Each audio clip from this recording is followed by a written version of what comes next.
Game day, you college football faithful. We are live from the Little Apple, not Manhattan, New York, Manhattan, Kansas at Kansas State University. It is the calm before the storm right now, but rest assured, fans, it is windy here. And though it might be sunny, clear, and empty right there right now behind this Bill Snyder Stadium, it will be a rowdy mess today whenever OU takes on Kansas State. Guys, we just made the drive last night. We've been up since 4 in the morning. How's everybody doing? I'm feeling good. You know, I thought this morning that we would be kind of tired because we woke up at 4 a.m., but I'm feeling good, ready to get this college football day started. Yeah, the idea of waking up at 4, but it's college football. Yeah. You know, you can't not get excited about a day of college football, but it's gonna be a good Big 12 matchup between the Sooners and Wildcats later on today. Yeah, although we did wake up at 4, we went to sleep around 9:30, so I think that's what helped. Usually we've been going to sleep around midnight, so I think that's what helped. No, they couldn't, but your Penguins did, so that's a good thing. My Penguins won, so it was a good night. But today's all about football, and it's all about the Sooners versus K-State for us here, and so I think it's going to be a big game, but it's also going to be pretty bad weather during the game as well, so that's going to play a factor. Yeah, I mean, it's nice right now. We can see the sun. It is the sunrise, as a matter of fact, but it should be raining throughout the entire game, so maybe there might be a delay, maybe not. Stick with us. We'll tell you more about that. But, guys, last week's college football, it was OU Texas for us, and we got to see plenty of other games, but not a single game featuring 2 ranked opponents, but yet there were 7 upsets. What is your take on that? What was the big game that stood out to you that week, Carson? I think, obviously, you know, you mentioned 7, you know, Clemson-Syracuse I think stands out to me the most just because, you know, everybody was saying it's Alabama-Clemson and then the rest of the field. Well, we saw Clemson, you know, they were vulnerable on last Saturday, and we saw what can happen week in and week out if you're not prepared to play. Clemson did lose Kelly Bryant, so that was you know, part of it, but still, they were a, what, 28-point favorite? Yeah. So they have better athletes than Clemson, even without Kelly Bryant, and I think that they shouldn't have been in that position. Obviously, we saw that a couple weeks ago in Norman against Iowa State, but any given Saturday, anybody could beat anybody else. Well, even with Kelly Bryant, they never had the lead in that game, and so they even started out off on the wrong foot. Exactly. So even with your starting quarterback, you weren't playing to the best of your abilities. I think for me it has to be the 2 games from the state of Washington, the state that I'm from. I know these 2 teams very well. To both go, I mean, this was the hope for the Pac-12 this year, Washington and Washington State. And for Washington State to completely lay an egg against Cal, get torched by Cal actually, and then Washington to lose against Arizona State at Arizona State, that was a bigger shocker to me, losing to Arizona State, than anything. I think that Washington State and Washington, that Apple Cup was really going to decide which team could have a chance at a playoff. Washington was a team last year who made the playoff, and they were a pick to be a favorite to do the same thing again with Browning. Where has he been? I don't know. I mean, he was a Heisman hopeful last year, and you haven't heard about him. I mean, if you don't live in that state, who knows if he's even the quarterback anymore. But, I mean, to have both of your top teams in the Pac-12 go down in the same state on the same weekend was just killer. And we'll talk about it later in the show, but that might have been the dagger for the Pac-12. And I think the most shocking thing about both of those losses combined was both of those teams are explosive offenses. Combined, they had 10 points. Combined. But Washington State 3. Let's be a little clear, though, when we're talking about 7. Washington State and their football. There were a lot of plays. It's inexcusable. Scoring 3 points is inexcusable. Yes. But if you saw the game, it was literally video game plays, video game highlights. Some of the interceptions, some of the touchdowns that Cal was scoring, it was just insane to watch that. But the second play of the offensive drive for Washington State was a bad pass by Falk. So I just think Washington State was not ready. Oh, he had 5 interceptions. So I think Big Ben. I wasn't going to refer to it. I was about to, but I was like, no, I'm going to. He did it. It's only been 2 weeks since Big Ben threw 5 interceptions. It's still. I know. I wasn't going to say it. I was going to let it go. He's taking notes, right? I think the one that stood out to me most was LSU taking down Auburn. I thought Auburn was on the right track, and they just looked so much better than LSU, and that's not saying much. LSU because was kind of falling off the rails. Exactly. You know, Coach O was kind of fighting for his job. That's why it's such a big deal to me, because LSU hadn't been playing well. They hadn't been up to par. They hadn't been the type of team. Not only offensively, we expect them to struggle offensively, but defensively, they have been playing pretty bad. And to go in and beat Auburn, I think is a really big deal for the LSU program. And not only upsets last week, as a matter of fact, 7 other teams in the top 25 only won their game by 1 possession. We won't get into that, but It was a very surprisingly close week for college football last week. And this week, there are some better games on the slate. So I want to know, this week, do you see any more potential upsets happening? I'm going to go the primetime game tonight. I'm going to go. Really? I think Michigan upsets Penn State. And we're going to dive into this like next that segment. One. But Fair. Penn State has yet to play anybody worth noting. And they should have lost against Iowa. Yeah. And today is their toughest test against a stout defense, the #1 defense in the country. And Saquon Barkley has been so hyped. And today he's finally going to, I think something is going to give, obviously. And I think that's going to be. He's the Sam Darnold of the Big Ten. I think so. I mean, don't get me wrong. I think he's good. And I think I said this, 2 weeks ago. But I think Saquon Barkley is a little bit overrated. Yeah. And we'll get into that later. But that's going to be my upset pick today. You know, we saw what Syracuse did last week to Clemson. And it was impressive. And, I mean, their ability, their defense was stout. Their receiving game was awesome. Now they travel to Miami, a Miami team that's ranked #8 in the country, and they got a 1-point win over Georgia Tech last week. That was one of the wins that Joe was talking about, one of a top team that got a one-possession win last week. Yeah. They only won 25-24 over Georgia Tech. They do play that triple option, which is tough to cover. I totally understand that part.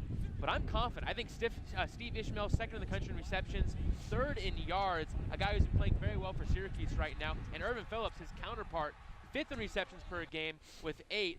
They like to pass the ball a lot. And if these two guys can play the way they did against Clemson last week, there's a real chance that they could head down to Miami and knock them off. I'm not sold on Miami yet. I think they've kind of creeped their way into the top 10, but they haven't done anything that's too impressive to make you believe that they're truly a #8 team. Yeah. But Mark Richt, I think, does have them on the right track. Obviously, if they're in the top 10. He's a great coach. They've I mean, look what he did at Georgia. I mean, they were consistently 10-win teams. Yeah. He just in the couldn't- SEC, exactly. for that matter. He couldn't just get it, but Miami had a lot of years of struggles. You could win a lot easier in the Finally ACC. get it, yes, exactly. Because you don't have to play Alabama Right, every yeah, year. that's So I what think helps a Miami's on the lot. right track. I just don't know if this is their year yet. But, Syracuse may not be the biggest test for Miami this year, but I do think that Syracuse has a better chance this week than I would have said thought with that last week, yeah, though, exactly. So 2 wins over 2 top 10 programs. That anything might can put happen. you in the You top wanna 10, make it? right? Yeah, You wanna make it 3? Possibly. Anything can happen. They are 4-3, so yeah. I'm going to go with North Carolina and the Tar Heels going down and beating Virginia Tech. They have one win, right? You know what? I just see this. Reagan's You're been not talking picking about Texas a over lot. Oklahoma State? I'm picking. Hold up. Give me a second. We don't have that. I think that the Tar Heels, even though they're not playing well, I think Reagan has said this word a lot. I think it's going to be a trap game for Virginia Tech, and I just, for some reason, have a gut feeling that although North Carolina isn't the better team, they're going to come out and play the better game. That's in Blacksburg, right? Yeah. That place wrong. That's Exactly. tough. Yeah, I know. Now, on the other side, I do have one more. I do think Texas is going to take down the Cowboys. Over. So I'm just saying. I Okay, think Texas. who gave him 2 choices? Yeah, what the heck? You know what? I was just going to mention it. It wasn't my main choice. I was just going to mention it. That's all I'm saying. That way, if one is wrong, he can still be yeah, right. that's true. I'm picking all the upsets today. Everybody gets upset. That's fine. So Hey, it's and something I'm yeah, gonna do. like we said, we're not going to give too much away because we're going to touch on a lot of these subjects in our next segment for the nation's top games. Stick with us. Once again, we are live from Bill Snyder Stadium. Thanks for tuning in.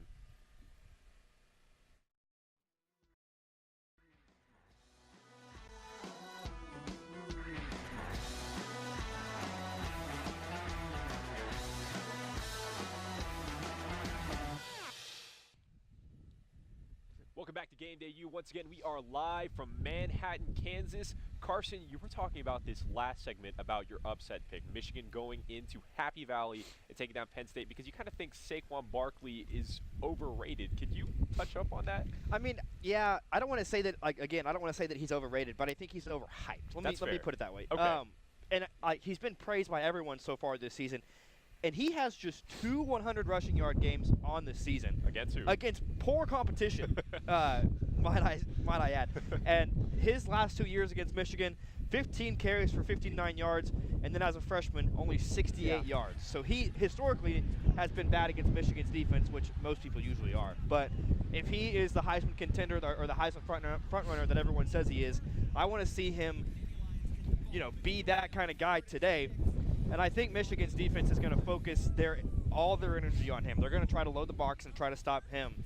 And Penn State's going to have to find a way to try to beat them in a different way, I think, because I think they're going to lock down the run game. They're going to lock down Saquon Barkley. So it's going to fall on Trace McSorley to try to find other ways to get guys involved.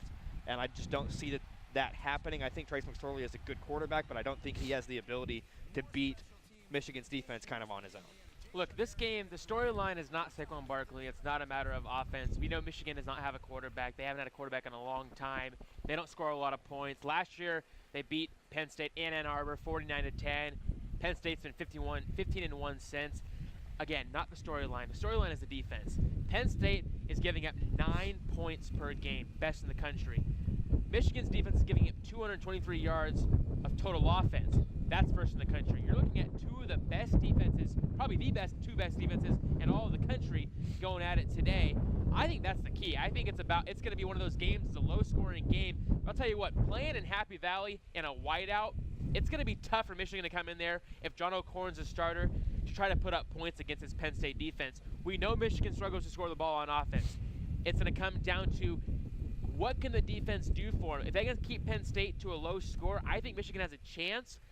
But playing there is tough, and I think Trace McSorley is going to be kind of the factor for the offense for Penn State today. I think he's going to be the guy. Saquon Barkley is not going to have the day that I think a lot of people are wanting him to. I think he's going to be shut down, and that's you got to rely on Trace McSorley and his arm. Look, the best way to beat a top defense is to have a really good balanced offense. And I think when you have the combination of McSorley and Saquon Barkley, you have that ability. So if the play calling is right, they have a really good chance to win this ball game. You mentioned it yourself. They're playing at Penn State. If they're playing at Michigan, I give Michigan a chance, but I just don't think Michigan is going to be able to hold. Their defense is incredible, but how long can they hold them off? We've seen defenses who are amazing, but when you don't have a good offense or an offense that can get the ball in the end zone, you struggle. And towards the latter half of the game, it's going to be difficult for Michigan if they can't get the ball even close to the end zone. And so with that being said, the one thing they have going for them offensively is their run game. Karan Higdon had a big game last week. He had 200 rushing yards.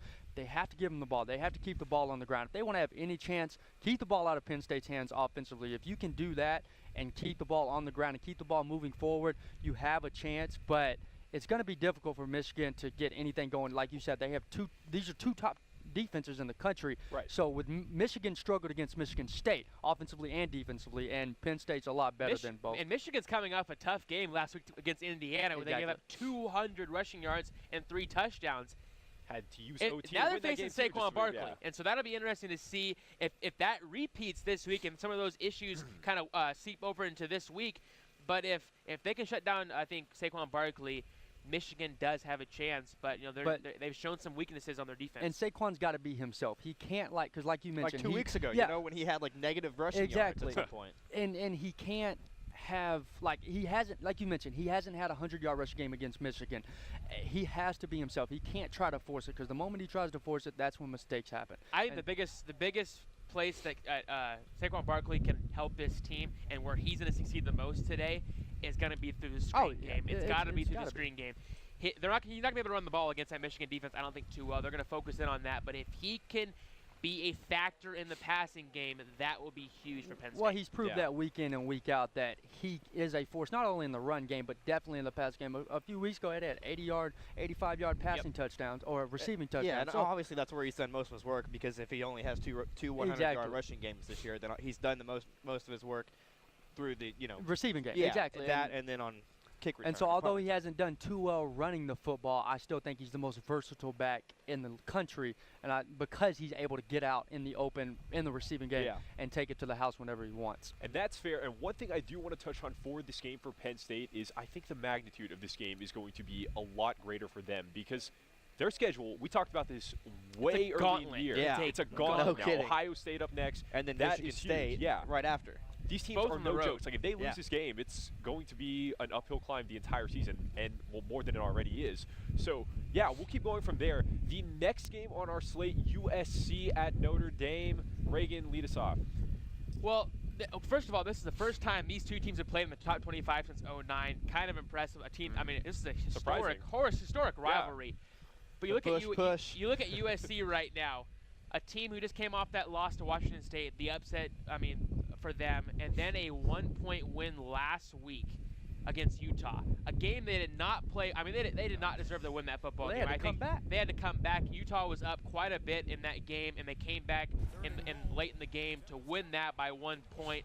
The thing about USC is they are not the passing attack with Sam Darnold that we all, not we, but a lot of the country thought was going to happen. He has 9 interceptions this year. He has not been very efficient.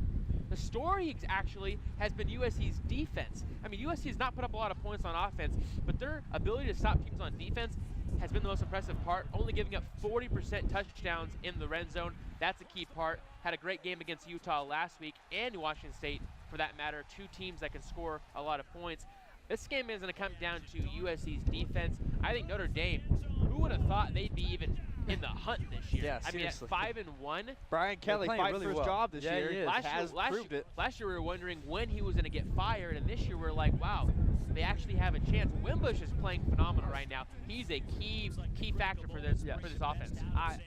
I'm a little nervous if I'm a USC fan, depending on this defense, because like you said, their offense hasn't done their job. And in the beginning of the season, the defense wasn't doing their job either. They struggled the first couple of games.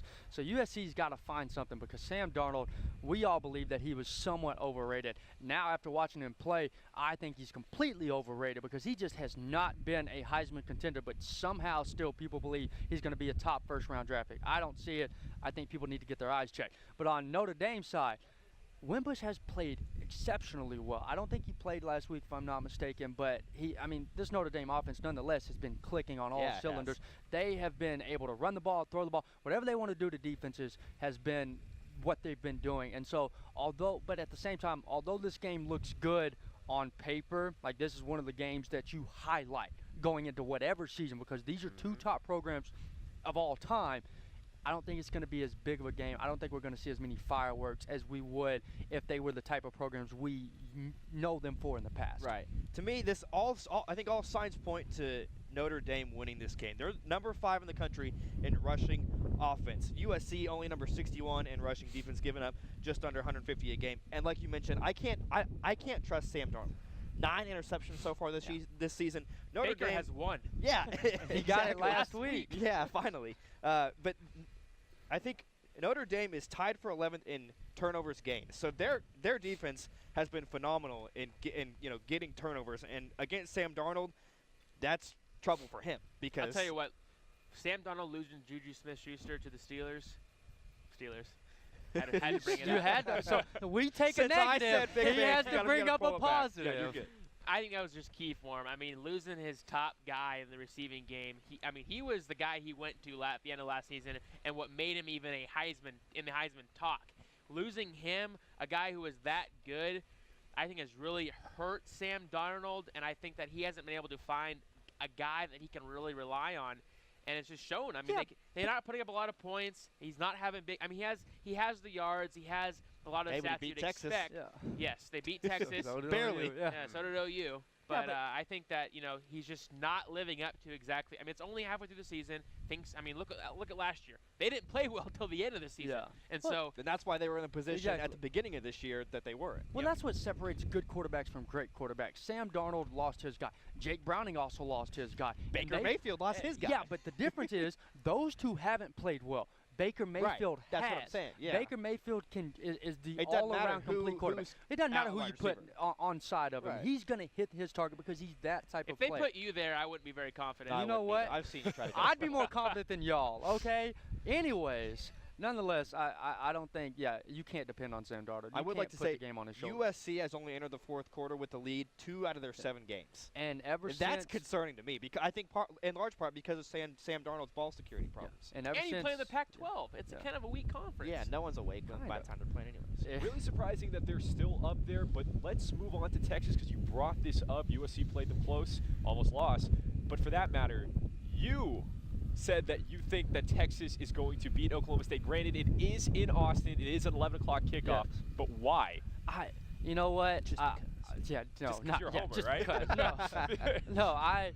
I see this being a tough game for Oklahoma. I see this going one or 2 ways. Either Texas keeps it really close and they somehow find a way to win, or Oklahoma State comes out and Texas is just too dang tired from last week that they can't overcome that. And so that's how I see one of these ways playing. But I think Texas is a really good team. We saw them last week. Their defense played extremely well for the most part. Their offense didn't get it going till late in the second quarter, but once they did, they were able to put the ball in the end zone or through the uprights. And so I think with this defense, they can trust it. And I don't think that Oklahoma State has played exceptionally well ever since they entered Big 12 play. And they haven't faced a top defense yet in the Big 12. And I think Texas is one of those top defenses. I mean, from the linebacking core to the secondary, they're just impressive. And so with that being said, I'm very confident in Texas, and I see this possibly being a big upset for the Big 12. If you look at Oklahoma State, the only tough defense they've played is TCU, and they lost at home. I think we saw Texas play last week. We saw how good they can be. If there is one thing I can say about Texas after last week's game, Sam Ehlinger is the future of this football team. I think he's going to be a phenomenal he is going to be an excellent player. His ability and his will to try and to win. I mean, he happened to just be playing Oklahoma in one of his biggest games he's had so far, and just lost the lead at the very end. But I mean, they played a great game. He ran the ball well, threw the ball well. I think he's gonna be a great quarterback. I mean, Oklahoma State has all you want on offense. You have James Washington, probably a Blitnikoff finalist. You have Mason Rudolph, probably a Heisman finalist. Marcel Aitman also having a good year. All those guys are doing a great job. Top defense in the country. But you're going to Austin. Texas is going to be a little salty after last week's small loss those fans are rowdy. to Oklahoma. Yeah. I think they're going to be playing as hard as they can to try and knock off Oklahoma State. And I agree with him. This was my pick, other than the Miami-Syracuse game. My pick was to see Texas beat Oklahoma State. I think it's going to happen. Mike Gundy said Texas, from top to bottom, is the most athletic team in this league, and he might be right. Well, that's usually how it is, though. Yeah, but it's always been what can they do with that? Yeah, lately they haven't been able to do anything with it. I think, like you mentioned, OSU does have everything that you want on offense. James Washington and Marcel Aitman are the only FBS duo since at least 1996 to post 4 consecutive games of at least 100 yards receiving. And so that tells you, I think, obviously they have the most dynamic and the deepest wide receiving core in the country. Paired with Mason Rudolph, one of the best quarterbacks in the country, that offense is electric. And if you look early last week, Texas had trouble stopping Oklahoma's offense. Yeah. And what we saw, and we're going to get into this later, OU took a step back after they took that 20-0 lead. OSU doesn't have that problem. They get out early, and they generally stay ahead, except for that loss to TCU. So I think Texas might have trouble early with Oklahoma State, and then they might panic. I think because of OSU's high-powered offense, that's going to overpower Texas, although you guys mentioned that they have a good defense. I just think OSU's offense is too much for them. And then just one thing about Texas, even some of the games that they easily should have won, they're not losing these games by large margins. No. Like, if you think about their entire season, USC, Oklahoma, even Maryland, these games are close. So one or two things go Texas's way, and we're talking about them being a ranked team right here. Yeah, so and like Reagan said, Ehlinger is the guy. Mm-hmm. But I remember one specific question of Tom Herman last week. What did you see from him? And he said, I saw the same thing I've seen all season. I've already seen what I need to see from this guy. So when your coach has confidence in the quarterback like that, then that builds confidence for the quarterback even more so. And I think he's going to come out and firing on all cylinders. To add to that, I read an article this week. This is the first time that all season Tom Herman has not been asked at his Monday press conference who his starting quarterback's going to be. I think it's clear now. I think it's pretty clear. Going into last week, he was like, I'm not going to say it. Everybody knows. Yeah. That's got to be. Michelle hasn't been worth a lick this year. Yeah, he said even if he is healthy, he's still got to earn his spot back. And I mean, the way Ehlinger's playing, why would you want him to? And that's huge for Ehlinger. I mean, for your coach to not have to answer that question and for him to just know as a true freshman, and your coach has confidence in you, you can play so much better. You're not under pressure or as much pressure as you would be if you're trying to fight for your job. I think it's clearly his job right now, and he will be the future of this Texas team. All right, one of the more underrated games of the week, and surprisingly the first game we've covered this entire season that was 2 Group of 5 teams. It is 5-1 Navy versus UCF in Annapolis. Carson, what do you expect from this game? I see a lot of running in this game. UCF's run defense has been outstanding. Big prediction. Yeah. And I think you guys are probably going to say about the same thing. But UCF's run defense has been outstanding. No one has hit the 200-yard mark against them this year. East Carolina ran for a season-high 187 last week or a couple weeks ago, I believe. And Navy hardly throws the ball. They average nearly 400 yards per game on the ground, leading the nation. So one of those is going to have to give, and it's going to be interesting to see which one it is. I think Navy's going to have the upper hand here just because they're so experienced at running the ball. Hey, you know what's one funny thing that I read about the service academies this week? It wasn't about how they play their styles, because we've seen it from all of them. It's a run-style offense. But the fact about them is they don't really commit penalties. I know that's like a really small thing, but I just think that's very fitting that a United States military academy, those teams just don't do anything new. So, yeah. Sorry, Ray, they're disciplined. Yeah, they're disciplined. Absolutely. I would hope they wouldn't commit that many penalties. It's fitting. There's not much more you can say about this game. I mean, it's clearly, Navy runs that style of offense where they literally do not pass the football whatsoever. I mean, UCF has one job, and that's to stop the run game. I think It's got to be tough to be a quarterback for Navy. All you have to do is just hand it off. Yeah, why do they even have a quarterback? Yeah, exactly. Honestly, Why don't they just run the Wildcat? You could add another blocker and be better off, to be honest. You could add another blocker in for their team and be even more efficient on the ground than you already are. But I think this game just comes down to Navy being able to run the ball.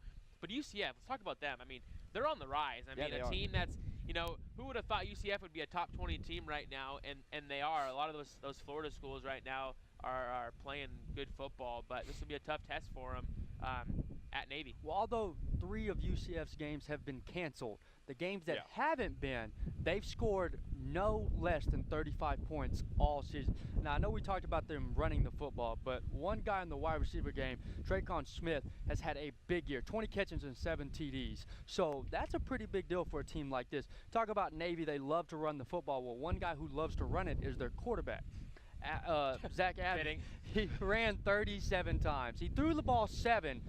Whoa, slow down there, Yeah, I know, that's a lot. He ran the ball. I bet his arm is exhausted. I know, I bet he's just tired. Well, there's a reason they don't want him throwing the ball. He threw the ball 7 times. 2 of those were intercepted. So that ratio isn't really good. So obviously that is not a good NFL that's draft why scout they report need right to there. run the ball. They can get rid of the receivers too and have them block it. They just need 8 to 10 linemen out there and just tell the quarterback to go straight. That's all. So I think UCF wins this game because their offense is really good. That's fair. But I think Navy's just they're just going to run the ball. That's pretty much all that's going to happen. They are fun to watch. I love watching Navy play football. Do you think that they run to their games? Probably. They don't take a plane that they just run. In formation too, like not even like hey, just go jog. Yeah. They're in formation. All right, I think this is going to be the cut opposite. This Navy roast a little short. This is going to be the opposite of Big 12 games. This is going to be a 2-hour. It's going to be a 2-hour game. Yeah, this will be a very, very quick game. Anyway, that will conclude our coverage of the nation's top games, but stick around because Kyle Payne and the studio team in Norman will talk everything from mid-season Americans to the very weird AP Top 25 so far. Stay tuned.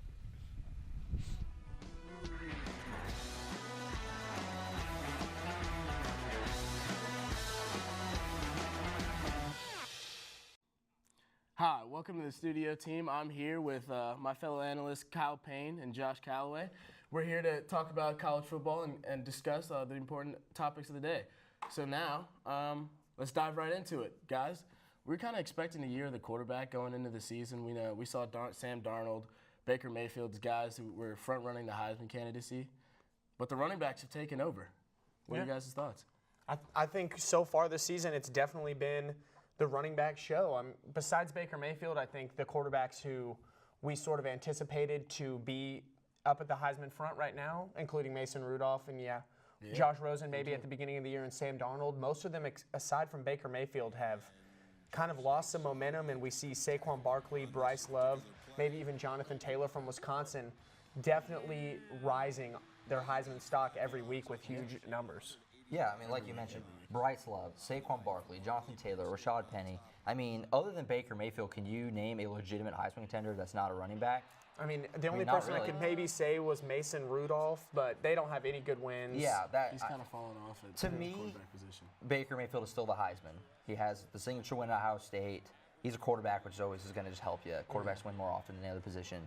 But, if he falls off, if OU doesn't do that hot down the stretch, I can totally see Bryce Love or Saquon Barkley sniping that Heisman. They've had stellar years. Bryce Love is losing his mind. I can't believe how much he runs and how efficient he runs every single week. I mean, he's averaging nearly 200 yards a game on the ground. Just filling the shoes of Christian McCaffrey is so great. And it's crazy because last year's running back class was so insanely deep.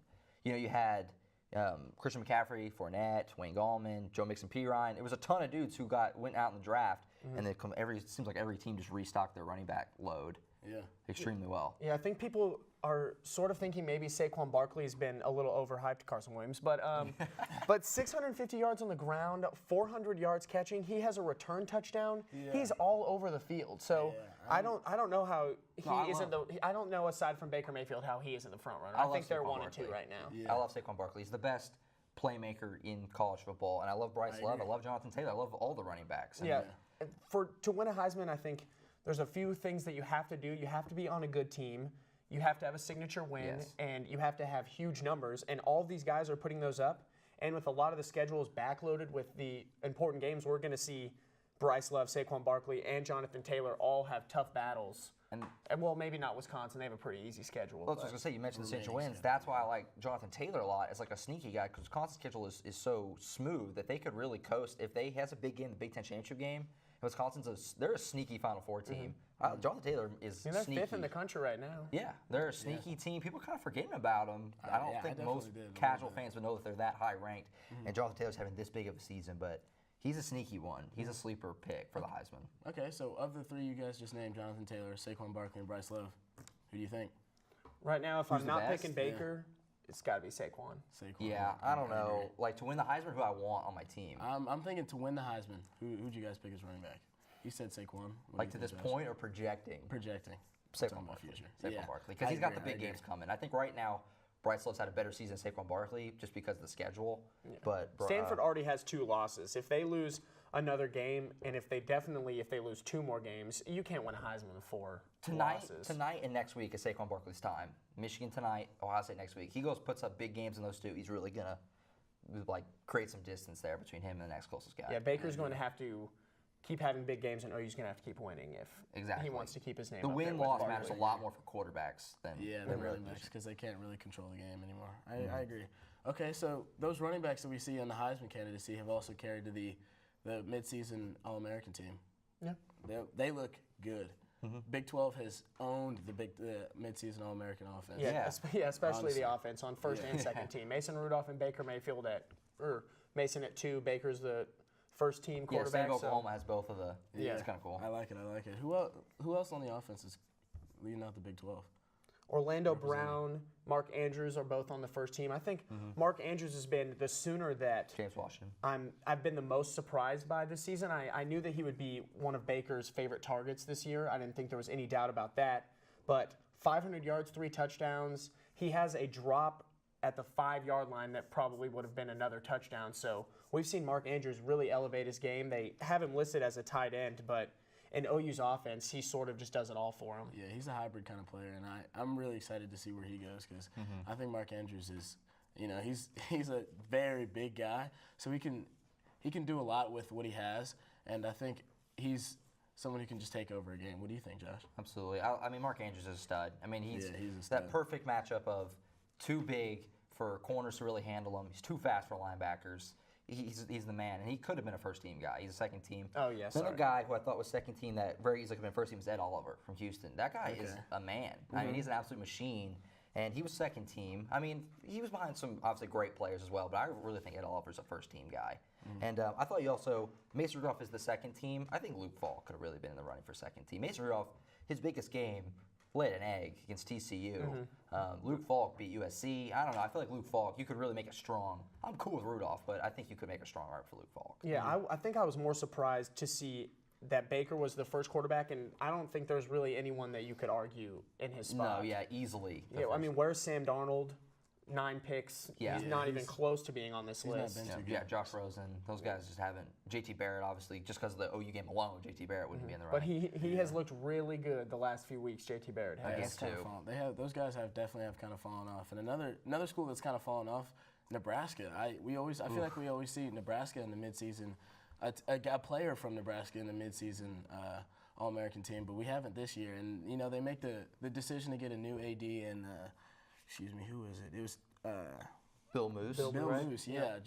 And Tom Osborne, the former coach, has had raving reviews about him. So, you guys reviews?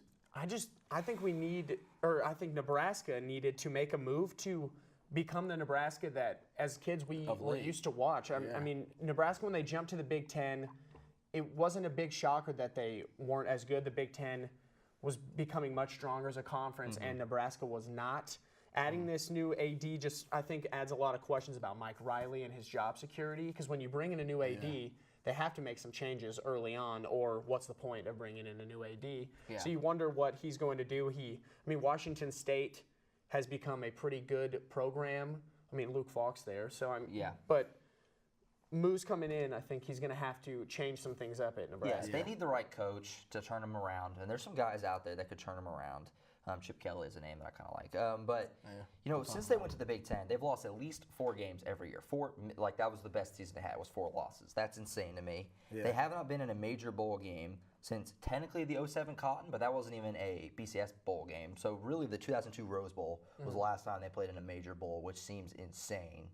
I mean, the last year they were in the Big 12, they played for the Big 12 championship game against Oklahoma. They had Ndamukong Suh as a Heisman finalist. Since they went to the Big Ten, they have just been I mean, it ruined their recruiting. It was just a terrible move. Hopefully he can turn them around. And college football is better when the big schools are good.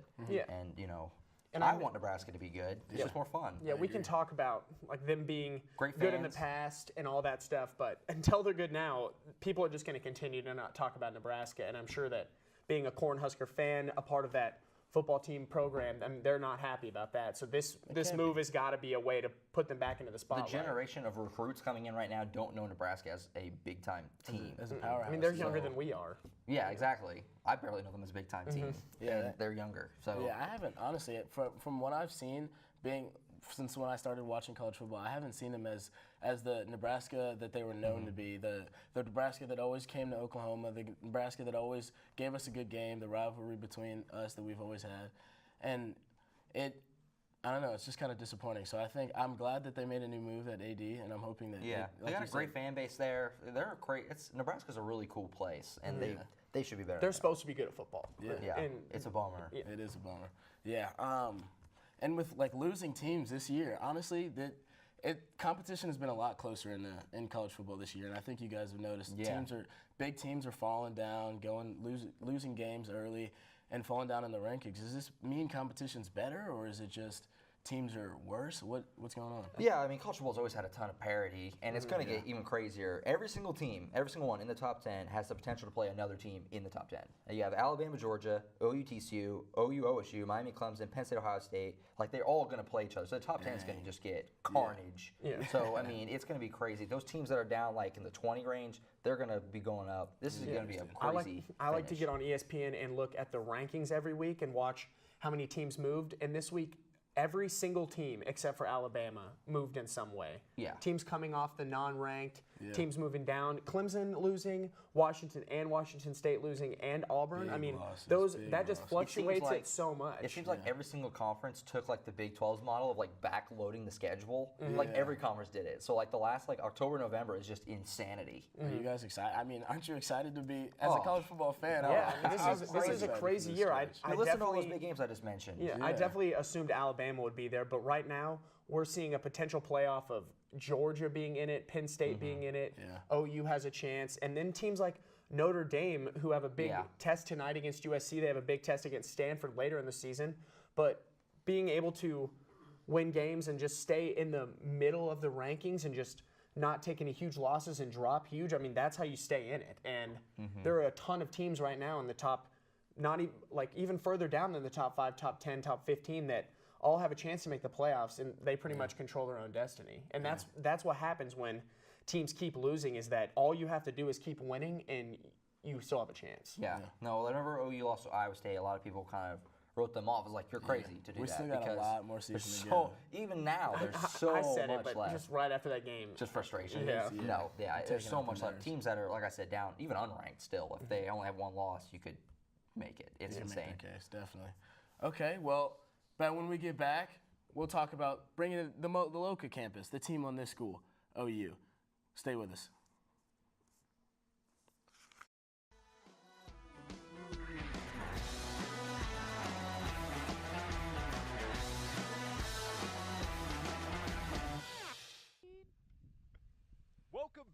Game Day U. Once again, we are live from Manhattan, Kansas. Guys, we were talking about this. It's been an interesting year. The last year we was talking about it. It's been an interesting AP Top 25. And we're going to play a little game because we have 4 hot takes and possibly 4 different answers from you guys. Maybe, maybe not. Anyway, so far, if we look at the top 5 in the AP polls, we have 3 conferences in the Power 5 represented. All right? So with that being said, is there any possibility that 2 teams from the same conference make the playoffs this year? No. No? I just don't see it happening. So already with the 4 spots in the Power 5, you already have 1 conference likely gets left out. Of course. Leaving out 2 Power 5 conferences, there would be an uproar. You know how mad people would be about that? I just don't see it happening. I agree. I just don't. I mean, and then you add Notre Dame into the mix, who's not even in the conference at That's 5-1. That's true. Who knows what's going to happen with them? I think there's just too many teams this year in the hunt. I mean, you look at the ACC, you look at SEC. I mean, there's in the Big 12, Big 10, and even the Pac-12. I guess if you want to throw in Washington State, there's really no. I mean, there's top teams and contenders, a couple of them in every single conference. So I don't know if you can actually sit there and say that there's going to be 2 teams. I think the best chance is probably the conference we all would agree on, and that's the SEC. If the 2 best teams right now are Alabama and Georgia, the problem is they're going to play each other. Yeah. But see, I think you're right, because I think that has the best chance, because if you have Bama and Georgia win out, loser of that SEC championship game, still if it's Alabama, say Georgia wins the SEC championship game, I think. Okay, you might be able to see Bama and Georgia. That's what I'm saying. Go in, yeah. I think the best chance, if this does happen, I'm saying no right now, but I think if this were to happen, the only option would be the Alabama-Georgia game. I agree. Because I think those teams will play each other in the SEC championship game, and the loser of that game, if it's Bama, has the better chance of making it to the top 4. Yes. I think Georgia would have a harder chance just because, I mean, Alabama is just a juggernaut. I mean, if they lose, anybody's going to make an excuse, just one of those games. They could lose that game and still go on and win the national championship. Exactly. I mean, Alabama loses 1 game, it's not the end of the world. If Georgia loses a game, that's a bigger deal. We all know how Alabama can play. I think Georgia would have a tougher shot, but that's going to be huge. If those teams go undefeated and play each other for the SEC championship game, the committee has a big decision. Oh, yeah, and you already know that the entire country loves the SEC. So anytime they can promote it more and more, they're gonna take as many chances as they can. But I think, like you said, it's gonna be an uproar if there are 2 SEC teams or 2 teams from any conference in the playoffs, so to speak. So I think that you have better competition in the Big 12 this year than you have in recent years, especially with the way TCU's playing, as well as OU and Oklahoma State. And then the Big 10. They've been a powerhouse for the past 5 years. So Ohio State, Penn State, Wisconsin's playing extremely well. Then you got Michigan, who although offensively isn't good, defensively, like you said, top in the country. Yeah. And then ACC, Clemson, although they suffered a loss, they lost Kelly Bryant. So that is an excuse that keeps them in the playoff hunt. And then Miami's playing, although last week they had a close one, still playing really well. So you've got a bunch of teams that have a lot of reasons why they should be in the playoffs. And when you have that, it's hard to say that 2 teams from 1 conference should be. But I think if that was to happen, Alabama would be the only team that could lose. That's fair, but one of the reasons I want to counter that is because I personally think that it's possible, and more possible than not, simply because, like you said, we don't need to go over the Georgia and Alabama schedule. Georgia has Auburn left in their year. That's not going to be too big of a problem. But the Big 12 and the Pac-12, we're going to touch on the Pac-12 later. The narratives around these conferences is a problem, I think. And that's going to be something that's going to play a part with the voting. And for the Big 12, this is where I have the biggest issue, because I think that a team deserves to be in the playoffs in the Big 12. But the problem is that championship game at the end of the year. I think that could lead to some massive things. Say OU wins out. What's to say that TCU doesn't beat them there and it ends their hopes there? What's to say that TCU doesn't just get 1 loss in the college, or not the playoff, the Big 12 championship game, they lose it there? That's going to be a very big issue. And teams like Georgia and Bama, since they don't play each other there, that's going to be something that they have on their side. The Big 10, obviously there's so much strength in their schedule. Ohio State had an early loss. If they went out now, that's another question there. And right now they're represented well. So honestly, yeah, I'm not going to say that I think it's going to happen, because I do think that is a legitimate possibility. But I guess we'll just have to wait and see. There are plenty of factors. That's a good point you bring up, because just look at Texas, for example. Yeah. If Texas were to win out for some reason and have 1 loss in the Big 12 but have 2 or 3 on the season, what happens then? then if they were to go to the Big 12 championship game against, let's say, an OU and beat OU, well, Texas obviously will not be in the playoff. Right. Neither will OU. So that opens the Big door 12 for leaves out. another. Yeah, I because see what you're that saying thing there. right there. What I think the Big 12 championship is going to accomplish is if there is a tiebreaker within another conference, like the year whenever it was LSU Bama in the playoffs. So that doesn't happen again. But no, if something bad happens, that could just lead to no argument for their reason to not Isn't have a that Big 12 something team. though? Yeah. People have said that we need a Big 12 championship game in this conference to boost them in the playoff and to give them more credit. But then now we're saying, wow, it could actually hurt the Big 12. Yeah, especially if you think about, TCU. They go undefeated. They're looking good. They get to the Big 12, title game, and then they lose, and then that hurts them because I feel like it's kind of a what have you done for me lately kind of thing. And if they lose that 13th data point, more. That's the problem. Yeah. It's the same for, I guess, any conference. Well, when you to an think about it. extent, though, because not every conference, I think, if I'm not mistaken, the Big 12 is the only conference where every team plays every team. and then for the title game, you have that rematch. Exactly. SEC doesn't do that. The Big Ten doesn't do that. And so I think that's why it hurts them more because you have to already face that team. So either way, unless a team goes undefeated, every team's going to have a loss. And, so I think that's what hurts the Big 12 the most. That's a good point. It's going to be interesting to see this year. But let's keep moving on to our second down. A little less controversial, maybe not. A 2-loss team makes the playoffs. No. Again, no. Yeah, I don't know. I think, to be honest, my answer is very similar on this one than it was for the first one. There's just too many teams in the hunt this year. You look at the top 16 teams, most of them have a chance. Let's be honest. Realistically, maybe not, as great a chance as a lot of teams have, but I think a lot of these teams in the top 16, 15 have a real chance to compete with, one loss or no losses. So I just don't think it's going to be possible. I think there's just too much. Let's be honest. The only team that probably would have a chance of that happening is if Bama lost. Yes. If Bama lost twice, somehow they would find their way in the playoff. The committee would be like, wait, we're not picking Alabama. Well, yeah, we have to throw them in there. Yeah, so that's how it'll go. I just think that it's too deep this year. In other years, yes, it would make sense. But again, that's what makes college football so good. And, I had experience down at the college football playoff last month, getting to go through a mock draft or a mock selection on that. And when asked Bill Hancock about why they don't go to more teams, the biggest thing was the fact that if you keep it at 4, it keeps the big college football as the best regular season in all of sports. MLB, half the teams make the playoffs. NHL, half the teams. NBA, NFL, so on. A lot of teams make it. In football, if you lose one game, you are on thin ice the rest of the season.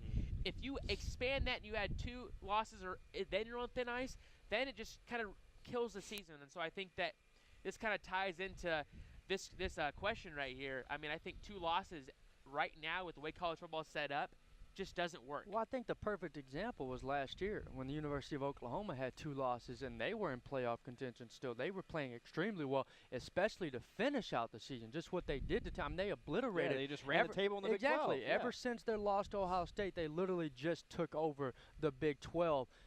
But their loss to Houston is what affected them. Even if Houston would have played very well towards the latter half of the season, OU still wouldn't have made the playoffs because 2 losses is so hard to overcome. When you have so many other teams that only have 1 loss and they're in a more respected conference according to FBS standards, I think that's what hurts you. In the Big 12, if you have 2 losses, you don't have a chance. In any other conference, it's very slightly of a chance, if any, as well. So I don't, especially like we said, the talent's too good this year. The teams are too competitive to have a 2-loss team in the playoffs. There's going to be too many 1-loss teams. Yeah, exactly. Yeah, I agree. And if you think about it, if teams like OU, Clemson, Ohio State, Oklahoma State, USC, if they were all to lose again, I think they'd fall out of contention. Now, they might have another chance to work their way back up in the polls, but that doesn't mean that they're going to be in contention for the playoff. 1-loss teams are certainly still in play, though. I think Clemson, Ohio State, OU, OSU, maybe say TCU if they were to lose the rest of the season once. They're still in contention. I think 1-loss teams that are certainly, they have a direct path to the playoff. But 2-loss teams, I think that's just too much. It's just too much. The committee, once they look at resumes, they're going to say, oh, they beat this team, oh, but they have 2 losses, and they kind of just throw that out of the mix. At the end of the day, you can look at a lot of factors, but at the end of the day, it's about wins and losses. And I think if a team has 2 and you have a big cluster with just one, you got to look at the one loss. I mean, you beat who you're supposed to beat, and those teams did. And so I think that's going to be interesting to see how this all plans out. Okay, now this was a big take that we had at the beginning of the year. We said that this would be the year of the quarterback, not the year of the running back. But in a lot of mainstream media polls, the top two people they're talking about for Heisman, and as far as position goes, is the running back. So are they outplaying quarterbacks this year just as position? Oh, such a tough question. I think the top two running backs are. I don't think you can say the running back position overall is, but I think the two guys you're talking about in Bryce Love and Saquon Barkley. My guy, Bryce Love. You love Bryce Love. I think I love Bryce. They're That's awesome. I've got a lot of love for the love. Yeah, there you go. I love and love. They're outplaying every quarterback. Maybe not Baker Mayfield, because Baker Mayfield, I think he's still underrated. People don't give him the credit he deserves throughout the country. The Big 12 certainly does, but I think, again, it has to go with the respect factor that the Big 12 is all offense. So, of course, he's going to have those statistics. Well, look what he did against Ohio State. Look what he did against Auburn last year. He always steps up. He plays well no matter where he's at. So I think he's a little underrated, but I think overall, I think the quarterbacks are still better.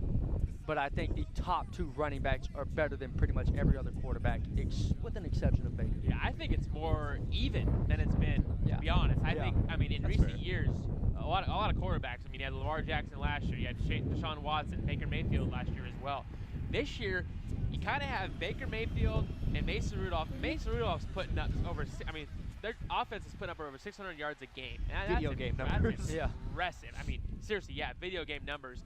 I think that Baker and Mason Rudolph are really leading the charge for the quarterbacks. Well, you can and say then you have Falk. And Luke Falk. I mean, he had a rough game last week against Cal. Anyways, against Cal. But I think that Baker Mayfield and Mason Rudolph are kind of leading the charge with the quarterbacks. Running backs, Saquon Barkley and Bryce Love are having. Bryce Love is having. A year. Remember, I think. Well, he's keeping Stanford relative. And he's gotten them back in the top 25. So I think what he's done has been phenomenal. I would vote for him right now if I every game so far, 50-plus yard run in every game this year. That's pretty good. And I'm just going to echo, kind of what you guys have said. It's kind of a two-headed monster for the running backs, Saquon Barkley and Bryce Love. But don't sleep on the quarterbacks. I think there's more of quality quarterbacks. And Kenneth, you kind of already touched on that. Baker Mayfield, Mason Rudolph, Luke Falk. J.T. Barrett is after that loss in Columbus. He's got 26 touchdowns on the year. And I think that might be leading the country. And so people kind of they just wrote him off after that loss to OU, but he's creeping back up there. He's got the Buckeyes back in contention. Kenny Hill. No one's talking about Kenny Hill. He's got TCU playing phenomenal.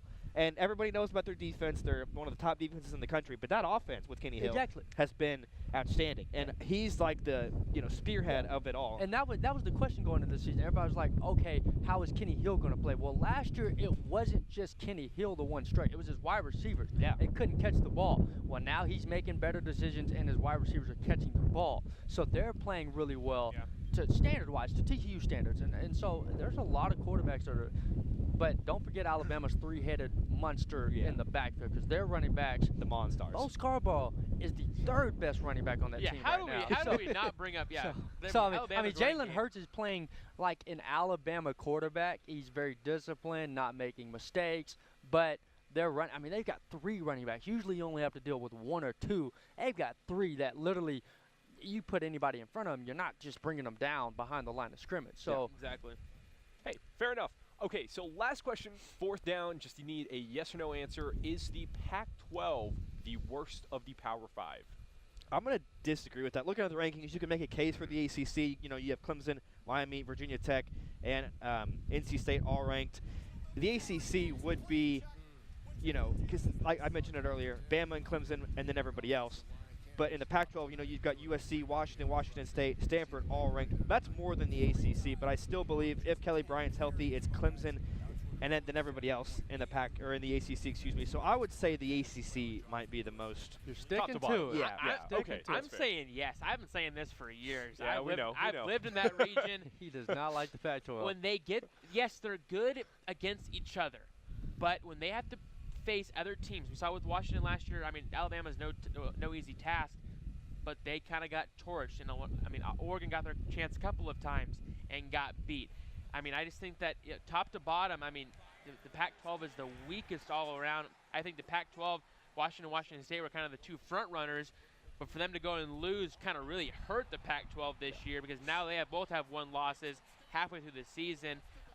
You know, UCLA hasn't. I mean, Josh Rosen hasn't panned out for UCLA like a lot of people thought he would. USC had a lot of hype coming into this year, and I think it's top to bottom. You have to say that they're probably the weakest. For me, it's yes and no. Okay, that doesn't help. It does help. And I'm going to explain it out. If you would let me explain it, okay? I think they are the weakest conference, but I think they are not the weakest But I think they're the most competitive conference. I think any team can beat any team in the Pac-12. I see what you're saying. Yeah, oh, now we understand. Okay, if y'all would let me elaborate. Anyways. If playing your conference but I mean, well, the way you said it, you said yes and no. I was trying to give false extra information there, but I think they're the weakest conference because if you all beat each other, then you're irrelevant. I mean, honestly, like, you could say like a group of 5 conference is competitive but not good. Although exactly, and that's what I'm saying. Although they're the most competitive conference, it's like you have moderately good and moderately bad. Sure. You're not that far off of one another, whereas like the ACC, you clearly know who the best is. The Big 12, you know who the best is, but sometimes they don't look like they're the best. Oklahoma, Iowa State, we all remember that game. And then Big 10 so far, and then the SEC, we all know who the best is. Obviously, it's Georgia, right? Obviously. Obviously. It's Alabama. Obviously, it's Arkansas. You put a lot of thought in this answer. Yeah, I did. I know I did, but I think they're the most competitive, but I think they're the least. All right. Hey, I appreciate your excitement for that because I did not expect that from anyone. I thought this would just be a yes fest, but whatever. Yeah, that's fine. We're all I'm okay here. with that. That's good. Anyway, that will conclude 4 Downs and our national coverage, but don't go away just yet because that stadium behind us is going to be filled soon enough. And to begin that coverage, Kyle Payne and Christian Nunling will take it back into studio. Thank you, guys.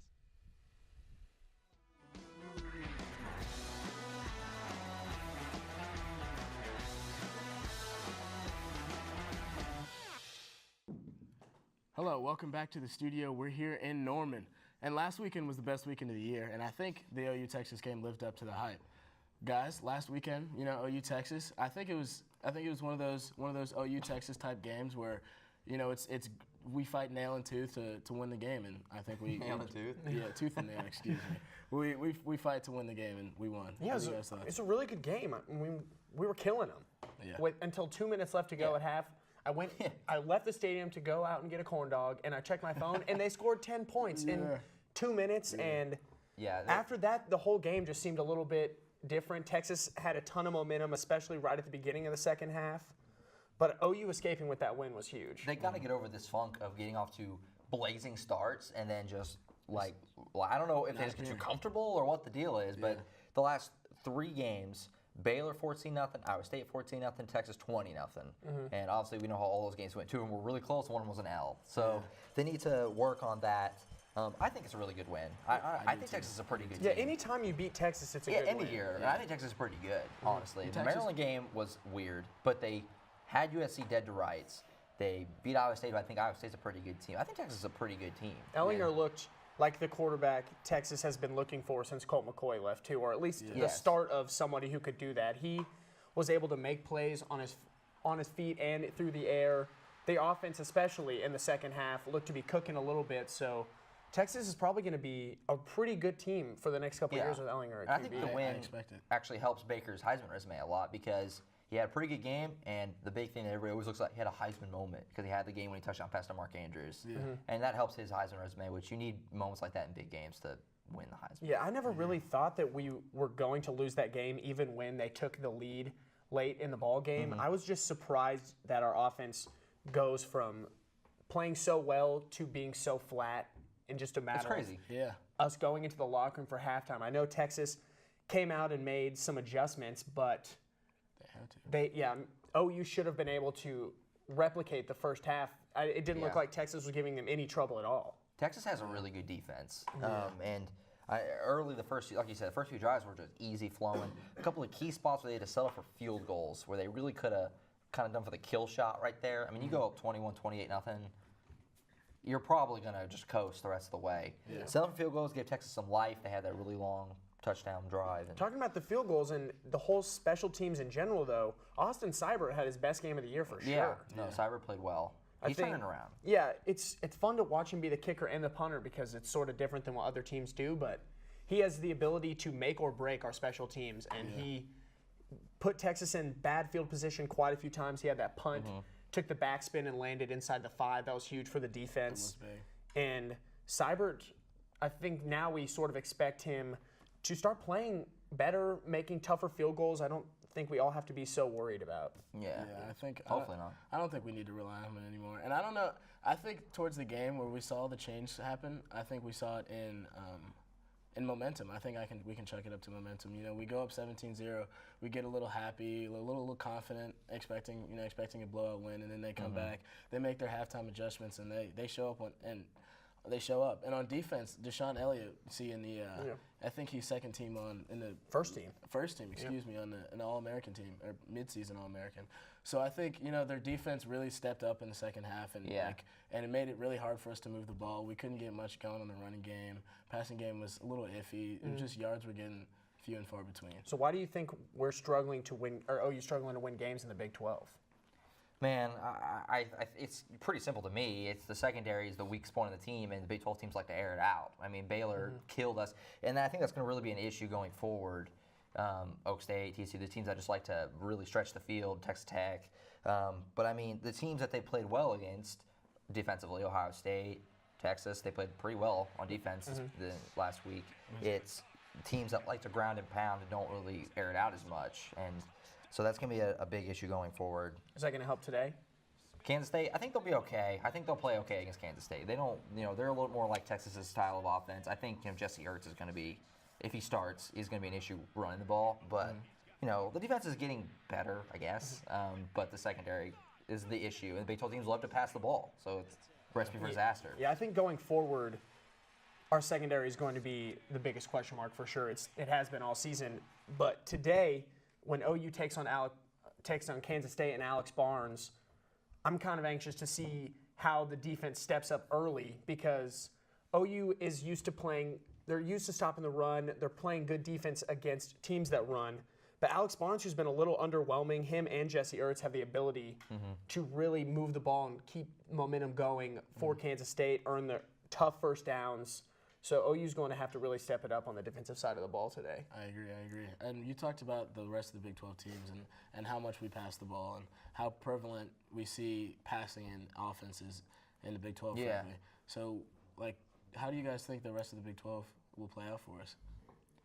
It's gonna be a lot of if Baker Mayfield can stretch the field and the offense can really keep rolling. Because Oklahoma State's gonna get their points. Yeah, OU has to score points. Texas Tech's gonna get their points. TCU's gonna get their points. I mean, it's just how it is. I mean, Iowa State, they aren't even really an air it out style. They don't really fit the Big 12 mold, and they just decided, secondary's weak point. We're gonna go after their secondary, and it totally worked. So across the country, I think most people just look at the Big 12 as poor defense, but I don't think the Big 12 gets enough credit for having such prolific offenses and prolific systems that work regardless of different switches on teams. College always is moving around because new quarterbacks, new receivers, new line, new running backs, but Big 12 teams always find a way to pass. And going forward through the rest of the season, OU is playing teams that pass. Yeah, so, and it's even extra crazy because of how well they've stopped the run. Do you think that would set up better pass defense than it hasn't? Yeah, I mean, it really hasn't, frankly. And we're at the halfway point, basically, in the season. And we're far from over. We still got Texas Tech. We still got Kansas State today. We still got OSU. We still got TCU. A lot of games, a lot of big games left, a lot of crucial games that, frankly, if OU has plans to make it deep in make a national championship run that we need to win, how are we gonna make it through? OU controls their destiny. Win out, we probably make the playoff. Yeah, absolutely. And if you look at the first half, you said at the beginning 5-1 at this point. You're probably like, oh, okay, Ohio State. It's okay. So after Ohio State win, 5-1 is disappointing. Before Ohio State win, not disappointing. So we'll see. I think they got a good shot to run the table still. They're the best team in the Big 12, in my opinion. Yeah, I agree. And Next in the studio, or next back in Manhattan, Joe and the guys will have a Kansas State video for us. I'm excited to see it. Tune in. Stay ahead.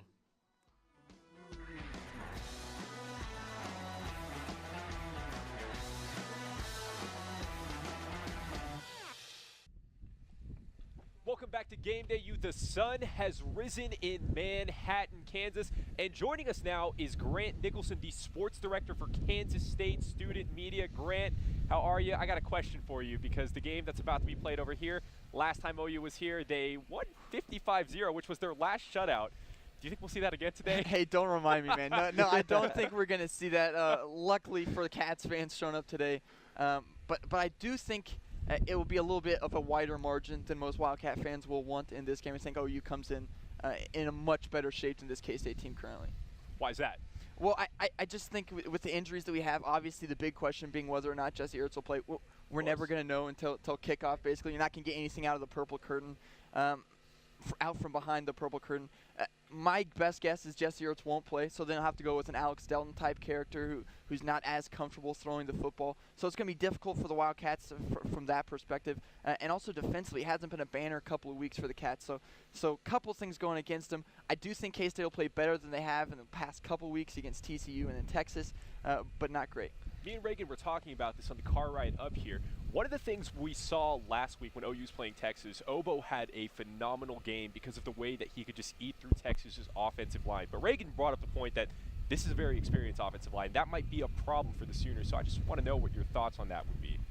Going into the season, I would have agreed with both of you guys and said that this K-State offensive line would be a stalwart for this team, but it's been a struggle the last couple of weeks once we got into Big 12 play.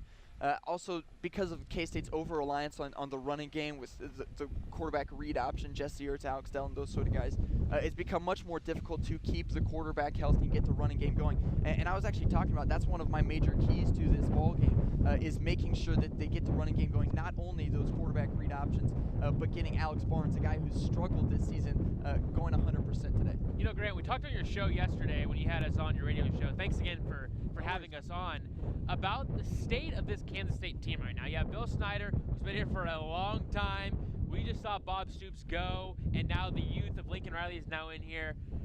Where do you think Kansas State is right now? I mean, there's a lot of hype coming into this year, and they haven't lived up to, I guess a lot of you guys thought they would. What do you think? 100%. I think that there are sort of two broad camps for this K-State fan base. I think that there's a camp that says, hey, stick with what works. And the only time K-State's ever been successful in football is when they've had Bill Snyder as head coach. You know, he retires for 3 years, they get Ron Princeton, and it immediately goes poorly. And then there's another camp that says, well, Bill Snyder's almost 80 years old. I mean, it becomes difficult to run a football team effectively, and there's been those questions asked about Bill Snyder. How much is he really involved? Does he become more of a figurehead? I don't think that is the case necessarily, but it does become difficult. This isn't the same polished K-State teams that we saw in the late 90s, early 2000s. It's become a little bit softer. So I think moving forward, that definitely has to be a point of concern, is moving on from this head coaching regime. And while you always want to say good things about Bill Snyder, he's done great things for this program, for the city, for this university, at a certain point it always becomes time to move on. He's been here for a quarter of a century. So I'm probably in the move on camp, simply because it's just moved on to a point where you come in with so many returning guys and you just aren't able to live up, and I think that they should have been able to. And so it's really a difficult thing to do. You said that yesterday, Reagan, but it's getting closer and closer to that time. You mentioned Bill Snyder's almost 80 years old. It's kind of weird to think about. Barry Switzer just turned 80, and he hasn't been coaching in years. But going back to what you said, Jesse Ertz might not play, and I think a lot of Big 12 fans, OU fans know a lot about him. But Alex Delton, not many people know about him. What does he bring to the table?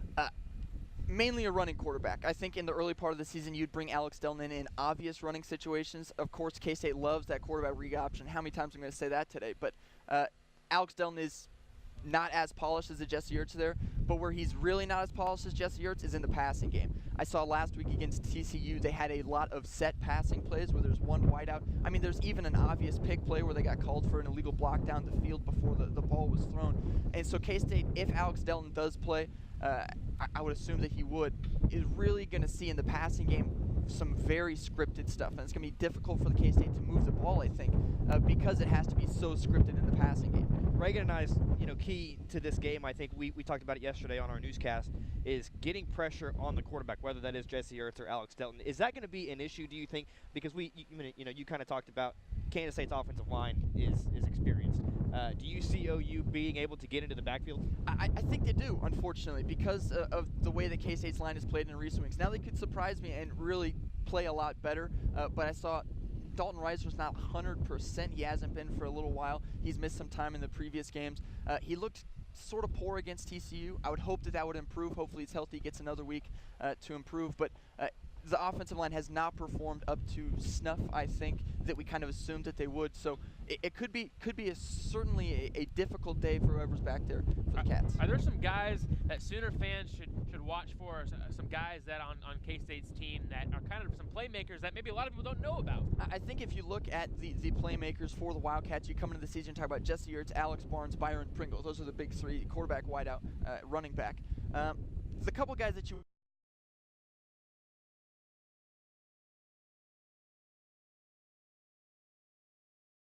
Sorry for technical difficulties out there in Manhattan, but we're here in the studio, and we'll just get right into it. I see they were talking about Trey Sermon and how he's going to do this year. So, guys, your thoughts on Trey Sermon? I mean, he's been tearing it up, frankly, and I think with his big playability and the fact that he can run between the tackles, he can just get the job done. Yeah. I think aside from Baker, he's been the first half offensive MVP for sure. Yeah, he definitely has stepped up as the running back to kind of replace Mixon and Pirine when that was all up in the air. Rodney Anderson and Abdul Adams, when healthy, still have the ability to make an impact on the offense, but so far it's been all Trey Sermon. Yeah, I mean, Sermon, Definitely. the running back stable's really deep, and I think Sermon has set himself apart, has the best running back on the team. I mean, Abdul Adams has been really good as well. Anderson and Sutton have had their moments. Even Demetri Flowers had his moments. But Trey Sermon is the best guy on the team, and he's the go-to guy, and he's the guy who needs to be getting the ball in the fourth quarter. Definitely. And like Baylor, he's the closer. He runs with so much aggression, and I think he's got a chance to be a Heisman caliber guy down the road. Okay, yeah, I could definitely see him up there with the Joe Mixons of OU, the Samaje Pirines, the guys who get the touches over the 4 years. And what's key is he can catch the ball. He can catch the ball out of the backfield. A lot like what that Mixon can do. That may be the best part of his game. Yes, and that's really, when you can catch the ball out of the backfield, it just makes you so versatile and makes the offense so. I mean, how many times last week did Texas just dump it off to the running back and we'll go get a first down or something? Happened a ton. Yeah. So if Baker has that option. That's a play that OU is able to utilize, especially with Baker getting out of the pocket so much, having the running backs be able to just kind of sit back, make a couple big blocks to give Baker some more time, and then the dump-off passes that gain 10 to 15 yards after the catch, those are huge plays for our offense. And Trey Sermon so far has done that every single time we've asked him to do it. OU has. Every time. Last year, we saw a bunch of guys drop off, a bunch of guys leave, go to the draft, or kind of just pursue other things. And we've needed a bunch of guys to step into new roles this year. And the first half of the season has been rough. It's as you guys know, we've struggled in a few games, but we've needed guys to step up on offense, and I think they've done that. Who do you think guys think has really stepped up in your mind as like our offensive MVPs? That's hard. I mean, there's a few guys. I really like CeeDee Lamb a lot. I think CeeDee Lamb has been probably the single best development of the season. I was pretty confident Trey Sermon was going to be really, really good. CeeDee Lamb, I didn't really know. I didn't know that CeeDee Lamb was going to be this good. You could argue he's the best receiver on the team, especially if Mark Andrews is a tight end. Technically, I don't know. The midseason team he's listed as a tight end. So, I mean, CeeDee Lamb is looking like he could be that guy. That next Shepard, that next Dede, that guy. He's so explosive. Yeah. And his hands are amazing. The ability for him to break away and just outrun the cornerbacks and other defenders has been like one of the more surprising parts of his game. I sort of assumed that would maybe be Marquise Brown, and he has had some big games, but the ball going downfield, I'm expecting it to be CeeDee Lamb when he catches it. Yeah, I thought, the receiver stable is going to be a lot of Mark Andrews, a lot of Jeff Mead, who hasn't done anything, and a lot of Jeff Badette, and like you said, Marquise Brown, and even some Michael Jones. It's been the CeeDee Lamb and Mark Andrews show for most of the time. If CeeDee didn't get, he had that huge first half against Tulane where he got ejected for the targeting. I mean, if you give him that half, he's had just an absolutely sensational senior year. And Lincoln Riley said this week that, like, he's going to get way better. Like, once he matures and stuff, he's going to be. He didn't even practice all week against Texas because he was hurt, and he still had a pretty nice game. One thing about OU's offense that I'm most impressed with is that we're naming all of these people that are there to make plays, and it's all because Baker Mayfield doesn't need somebody to catch 15 passes a game. Yeah, he doesn't. He can find receivers that are open. His ability to move around in the pocket sometimes is a little bit worrisome, but being able to find those wide receivers and pretty much anyone on the offense who's on the field has a chance to make a play. Yeah, if you want to talk MVP too, I mean, obviously Baker is the MVP, but unsung hero is Dimitri Flowers. I mean, that whenever you need a big play, whether it's a catch, they do the direct snap to him against Texas. Dimitri Flowers is always just a guy you can really trust to just make a play. I'm more than confident going to Dimitri Flowers. There are only maybe a few more people in the country that are more dependable at getting 2 to 3 yards when you need it and making a huge catch. Yeah, he'll make snags. Texas Tech last year, he made a couple of nice snags in the end zone. Dimitri Flowers is a really good player. They should utilize him even more. This year they've really used him a lot more, which I'd love to see, and they could even use him more. I think he's a stud. He's a big utility guy. He's one of those guys that. He finds a way to get open. He's a pretty big, chunky guy, and you don't really those peg read him. option plays. Yeah, you don't are really just killer. Yeah, you don't really peg him as one of the guys that's breakaway speed or that it needs something to get open, but he finds a way. And he is deceivingly fast. Yeah, he's like a hamster. He's big, bulky, but he just moves, and he's always open in the middle of the field. I think last year that was sort of Mark Andrews' role on offense was to get open in the middle of the field, but now that Mark Andrews has become more of a deep threat with us, really, with OU needing that for the offense. They've just really been able to find Dimitri Flowers in the middle of the field. Can we get that nickname started to call Dimitri Flowers the hamster? Dimitri Flowers the hamster. I'm good with that. All right, yeah. All right, we'll start it. Okay. I'll DM him and see if he likes it. I doubt it. All right, guys. Now in Texas, we really saw offense take off at the beginning of the game, but the reason we were able to stay in the game was defense for sure. Oh yeah. And they balled out. They did what they needed to do. Especially with the offense so flat in the second half. Yeah, I mean the defense got like 4 or 5 humongous stops. It was constantly where it was you're thinking if they can just get a stop here, we'll be okay. And they just kept getting it. And at the end of the game, even at the very end, when after it looked like the game was over, OU went 3 and out, had to punt it back, and they still got the stop there at the end. And the defense really stepped up. They've been really good against the run. It's when the teams like to really stretch the field and air it out. Texas did get a few deep balls, but and they got to work on that quarterback scrambling. That's been a problem for years. OU's ability to contain rushing quarterbacks has always been a problem. I think last week we saw Obo really step up, and it may not show up in the stat sheet. He only had 1 sack, but his ability to rush the quarterback, pressure Ellinger. He had a ton of time in the first half, and then Obo and the rest of the defense stepped up, really made him make some tough plays. And despite their second half comeback, OU's defense really set the table for a victory when the offense was pretty flat. And that's something I'm really hoping they can work on today with the quarterback running, because it's not even like the designed quarterback runs. J.D. Barrett didn't get anything. It's those just broken play. The coverage is actually good, and then he just scrambles out, gets 15 yards. They got to get a QB spy out there or something, because it's been a problem. It was rough against Texas. I mean, Ellinger had like 120 yards or so by himself. Like a quarterback who's not even a quarterback, not even like a read option team to have that many yards on the ground. You're not going to win a lot of games that way. They got lucky to get the win. Today, OU's front seven is going to be really important. Yeah, absolutely. So, Josh, you talked about a QB spy. You know, we have guys on the D-line that we need pressuring the quarterback, and we have linebackers who need to be in coverage. Who would you suggest we throw in a QB spy? I don't know. I imagine either probably Emmanuel Beal maybe or Kenneth Murray if he's up to that. It needs to be a linebacker who got some speed. You don't want to do Obo because he's such a good pass rusher. You don't want him just chilling. But I don't know. Probably Emmanuel Beal. He's the older guy. He's a guy I would be like, I feel like confident in telling Beal, hey, quarterback is your responsibility. Do not let him just scramble for first downs all day. Because they did it, it felt like 30 times. I think it would be fun if it was Caleb Kelly. I know Caleb Kelly makes a huge difference other places on defense. He's good in coverage and he's good in open field tackling. But he is fast and he can hit hard. Yeah. And that'd be good. Him playing right there, keeping the quarterback contained.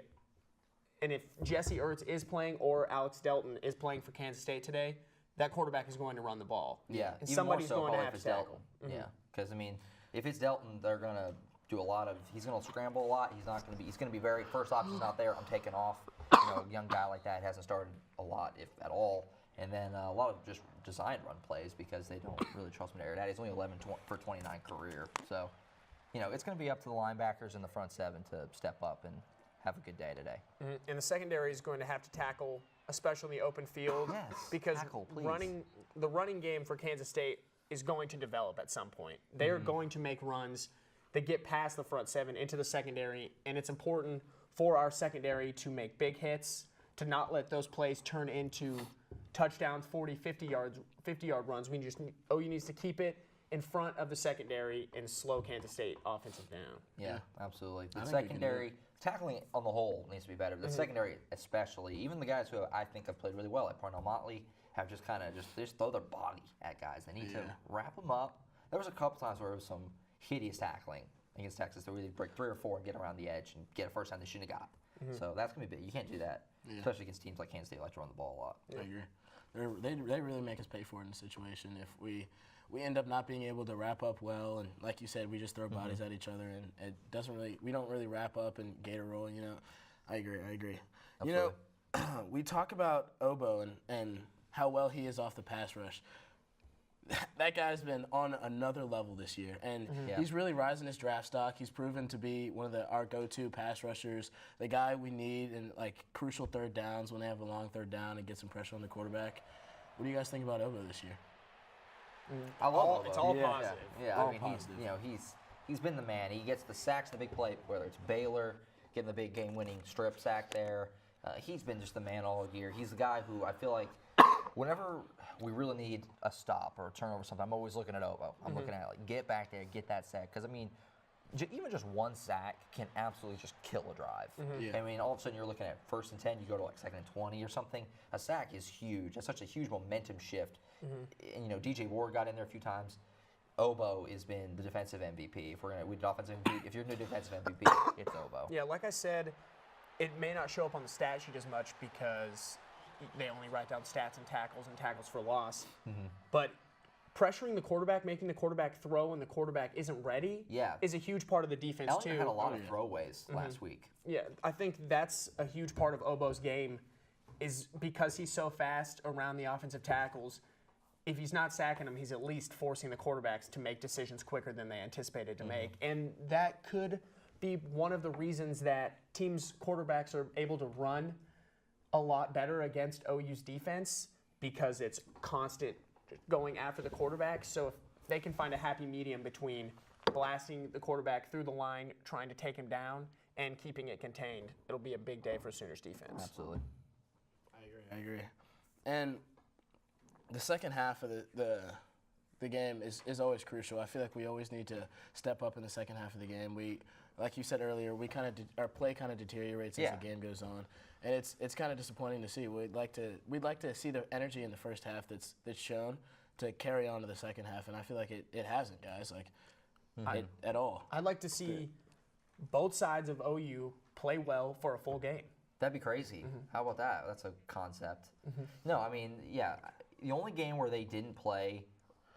The only game I would say where they really played significantly better in the second half was Ohio State. Yeah. I mean, that game, a ton of mistakes in the first half. Defense played well, but a ton of mistakes, and they kind of capitalized on it and played well in the second half.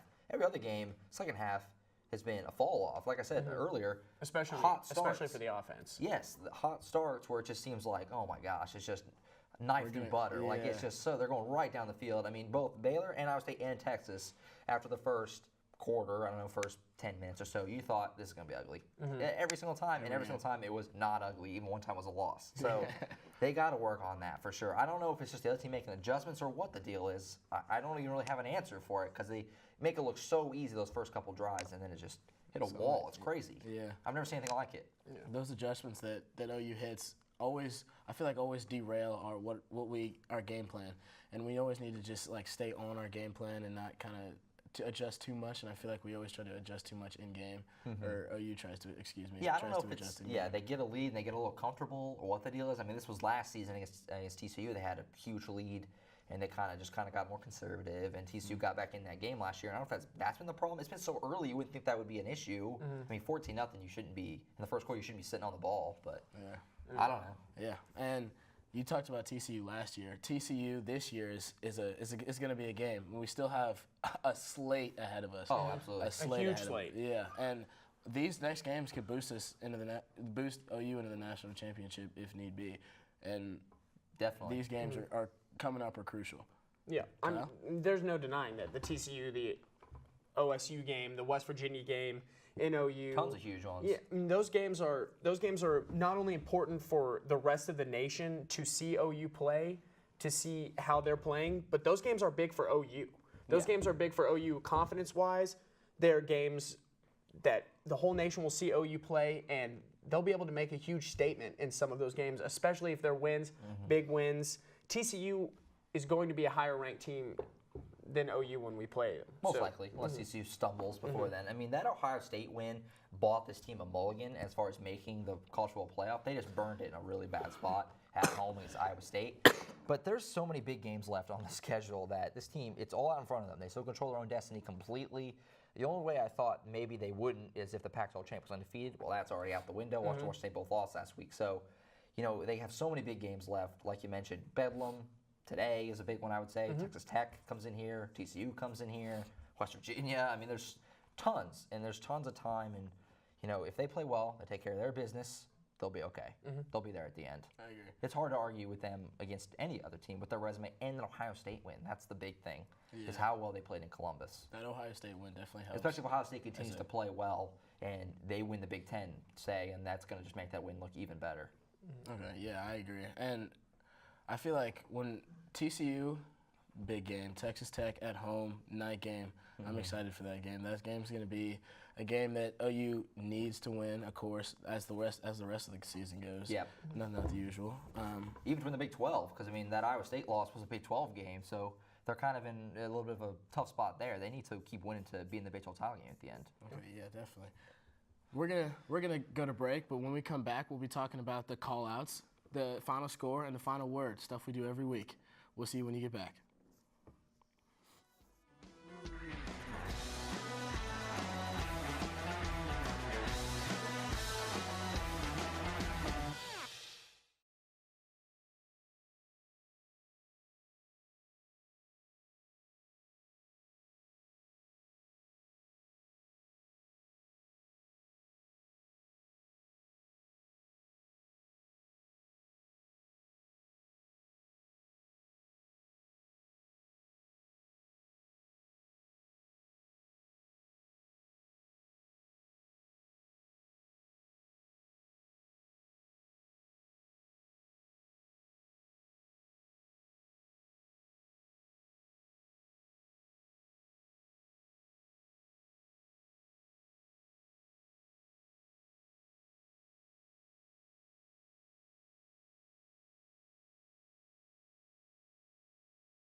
Welcome back to Game Day. Game Day is starting to feel more and more alive again because you can see the band in the back of Bill Snyder Stadium practicing and getting ready for today's game. Welcome back Sorry about the technical difficulties with our interview with Grant Nicholson, but special thanks to him for coming on the show. But it is our last segment here in Manhattan. Call-outs and our score predictions, so let's go ahead and get the ball rolling. Carson, national call-out. I'm calling out Penn State. I kind of called them out earlier by, picking Michigan. But you have been so hyped. Looking at Saquon Barkley, they haven't played anybody better than a high school team. So I'm calling you out today. Are you really that good? We're going to find out today. But if you play well today, next week's Ohio State. Week after that's Michigan State. So I don't think you're that good. If you are, this 3-week gauntlet is going to prove it. And if I'm wrong, I'll admit it. But I don't think you're that good. Penn State, let's see what you're made of. I'm going with Nebraska. The biggest mistake you guys ever made was switching to the Big Ten. I tell you what, it's just really hurt you. The competition level has just been, that's a stadium that is packed full game in and game out, and the play on the field is awful. Look at what Ohio State did to them last week. Just not going all right now. You get a new AD in here, just constant changes. I don't know if Riley is the right coach for this team. I think he's a guy who succeeded a little bit at Oregon State, but he's not doing the job here at Nebraska. I know it's not really probably a possible thing, but I wish they could switch back to the Big 12 because, this has just really hurt this program, and the success has just not been there. Nebraska, figure it out. I'm going to go with the AP voters here. I was not happy after last week's loss for Clemson, how they only dropped to number 7. Thank you. I didn't appreciate that. Again, I know I've been on this for a while now, but the disrespect they had towards OU and the Big 12. OU lost to Iowa State. Yeah, Iowa State's not known for good football, but they are known for being good at other sports. What is Syracuse known for in the past 5 years? Nothing. Okay. Yeah, basketball? Nothing, pretty much. They haven't been good at basketball like Iowa State consistently. So many wins vacated. They went to the Final Four a couple years ago. Yeah, a couple years ago. I'm talking about overall. Syracuse isn't that good, and the fact that they controlled the entire game against Clemson is pathetic. And the fact that they only dropped to number 7, I disagree with completely. AP voters, get your stuff together because that was just horrendous that you only put Clemson at number 7. Hey, speaking of problems with athletic programs, not just in football, but all around, let's go with Louisville. All right, I don't think I need to very much elaborate with what's going on right now with the FBI case around Louisville. That's a problem, but more so last week losing to Boston College. That is pathetic. We were having a segment about who is the worst conference, and that is one of the reasons why I am not very high on the ACC or Syracuse, because in retrospect, that win against Louisville doesn't really matter for them in all honesty, but we got to keep the ball rolling, so go ahead, Carson. OU call out. I'm going to go Obo Okoronkwo. What a performance last week from Obo. I'm going to call you out as the leader of that defense to lead by example for the rest of the year. That kind of energy, that kind of effort we saw last week against Texas. The defense has been the X factor for OU this season, and OU will only go as far as that defense carries them, and there's no better time than the present to start that change. I'm calling out you, Baker Mayfield. This may be a shocker to a lot of people why I'm calling Baker Mayfield out, but I think he has kind of taken his O-line for granted, arguably the best O-line of all of college football. It's given him almost too much time to pass the ball, and it has led to him to holding onto it too long, running around, and it's really hurt him. He has not had the typical Baker Mayfield passing games in recent weeks. He does better when he gets the ball out quick. He has a lot of talent in that receiving core. You need to do a better job of getting the ball out quick. Find guys like Jeff Burnett. Find guys like Marquise Brown. Find that. I think that this can be a big game that you need to get the ball out quick. Find Trey Sermon if you have to on the screen game. But you have a great O-line. Utilize that, but don't take advantage of it. And I'm going to go with the front 7 that Obo plays for. And the front 7, you've played well all season. You've looked good. You've gotten pressure on quarterbacks. You stopped the run game. You've done a really good job overall. The linebacking core has been consistent all season. Kenneth Murray, Emmanuel Bill leads the team in tackles. Obo's played well. DJ Ward, amazing. Neville Gallimore, incredible. But you have to keep it up. This is your first true test against a dominant run game, a team that loves to run the football, that loves to go down in the trenches and make you work. So you had a gritty game last week against Texas, but this is going to be one that you really have to show your true desire to not only get pressure in the backfield, but to keep that run game from exploding on you, because they love to be physical and they love to be disciplined, and that's the type of team you're going to face today. So let's see what type of team you are. No kidding, because one of the things about OU that we did not get to touch on today is that they start fast, and that's why I'm going to call out the 2 co-offensive coordinators. These games, they have just come out to 3 14-0 starts. Reagan said that before. We didn't get a chance to say that again today. But that's a problem. They get stale. They stagnate. And then from what it is. We saw Cale Gundy last night on Aggieville. That's a little bit of a problem because, let's be honest here, the schemes don't change much in the second half. Change that. This is a game that you should easily win. The last 3 games are games you should have easily won. So let's keep the ball rolling. Go ahead, final word. Final word, repeat. 2 years ago in Manhattan, we already touched on this. They strut in at 1 a.m. for an 11 a.m. kick, trapped in the airport, and they still come out and shut out Kansas State 55-0. I want to see a repeat of that defensive performance today. The word we've talked about a lot today, a word I've brought up a lot this season to these guys. This game has been circled for a long time on my calendar. I think this is a trap game for the Sooners. Coming off that big emotional win against Texas last week in Dallas, playing Kansas State here after destroying them 2 years ago, 55-0 here in Manhattan, this is a trap game. This is a win that could really boost Kansas State and the future of their program for this season and for even next year. Beating Oklahoma on your homecoming here, getting that revenge for a lot of those seniors who saw themselves lose big last time OU was in town. This could be a trap, and the way OU's playing and the way their problems have leaked over week to week to week, I see the same problems continuing, and this could really put OU in a situation where it may not go their way. You know, I guess we're on the same page here because my final word is the same as yours. It's repeat.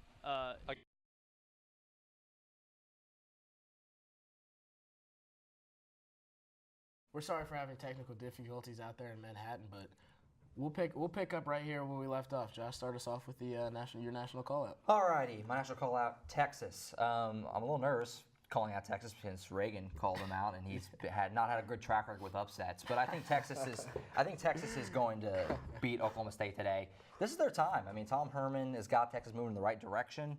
They're a great team. I think they're really good this year. I really do. Maryland was an anomaly game.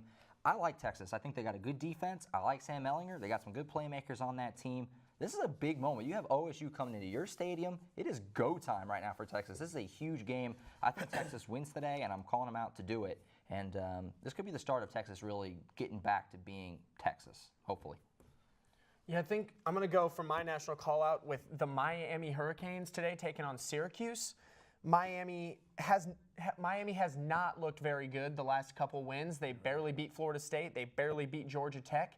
Syracuse coming off that big win against Clemson. I think Miami getting Amon Richards back, he's going to help. Braxton Berrios has stepped up this season, leading their offense in receptions and yards. But that offense has looked pretty stagnant. Miami, you need to go out and you need to destroy Syracuse today and really show that the U is back. I like that. I like that.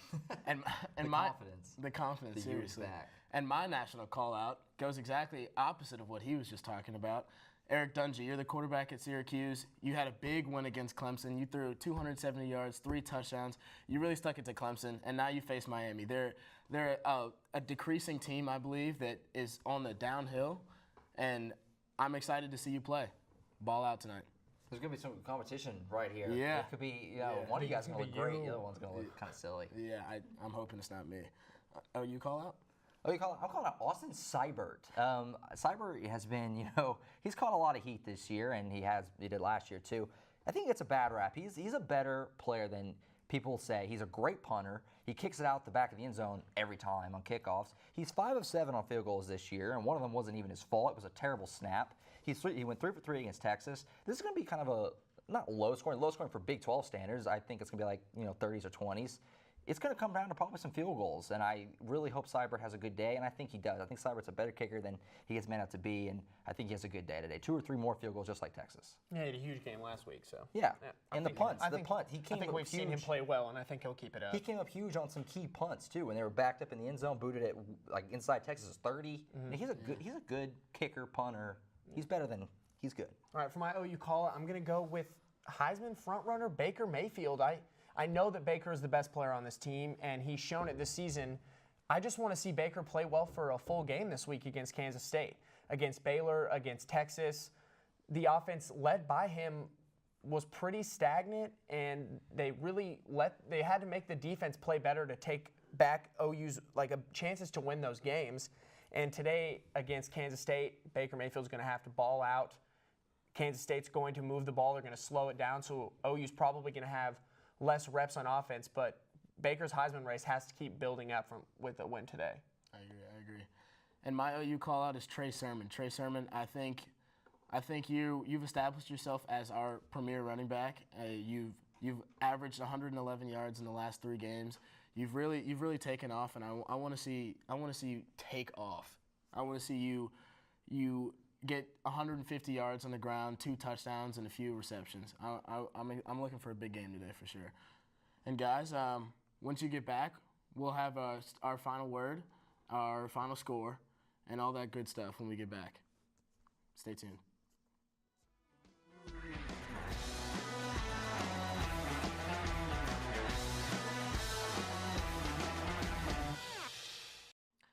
Welcome back. Earlier this week, OU players and Lincoln Riley talked to discuss the potential K-State matchup later today. Let's listen in. And then certainly excited about getting a chance to go to Manhattan this week. It's always been one of my favorite road venues to go play at in the Big 12. Always, you know what you're going to get from Kansas State every time you step on the field against those guys. A very well-coached and physical football team. They challenge you on special teams. Always have great return game.